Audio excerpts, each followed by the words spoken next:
அடிங்கடா மேளம் தெரிக்கணுண்டா தாளம் அண்ணாமலை வாராரு புடிங்கடா கொடிய. ஸோ எஜுகேட்டடான பீப்புள் வந்து இங்கே வந்து ஆட்சிக்கு வந்தால் நல்லா இருக்கும்னு தோணுனால கம்பேரிசன் படி அண்ணாமலை வந்தால் நல்லா இருக்கும்னு தோணுது. பிகாஸ் எஜுகேட்டடான பீப்புள் வரும்போது அவங்களுக்கு என்ன பண்ணுங்கிறது கிளியராக தெரியும். ஸோ அதனால அண்ணாமலை வந்தால் நல்லா இருக்கும். ஸோ அண்ணாமலைக்கு ஓட்டு போடலான்னு நினச்சிருக்கேன். அண்ணாமலை எஜுகேட்டடாக இருக்கனாலையும் அவங்க ஐபிஎஸ் அந்த மாதிரி விஷயத்துல இன்வால்வ்டா இருக்கிறனால ஏதாவது சேஞ்சஸ் கொண்டு வருவாங்கன்னு நம்பி அவங்களுக்கு ஓட்டு போடுறேன்.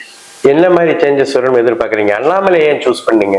அவங்க வந்து இப்போ அதே மாதிரிதான் பேரியர். இப்போ எஜுகேட்டடான பீப்புளுக்கு வந்து மணி தான் பேரியரா இருக்கு. ஸோ அதை அவங்க பிரேக் பண்ணுவாங்கன்னு நினைக்கிறேன். நீ வந்து மணி இருந்தாதான் உன்னால இந்த படிப்பு படிக்க முடியும், மணி இருந்தாதான் உன்னால இதை பண்ண முடியும் அப்படின்னு அவங்க வந்து இது இல்லாம பேரியர் இல்லாம எல்லாராலும் எல்லாமே பண்ண முடியுங்கிற ஸ்டேட் வரும்னு நினைக்கிறேன். அதே மாதிரி அவங்க வந்து இதுக்கு முன்னாடி இருந்த டேட்டாஸ் அப்புறம் என்னென்ன விஷயம் இருக்குங்கிறத கரெக்டா அனலைஸ் பண்ணி அதுக்காக சொல்யூஷன் கொடுக்குறாங்க.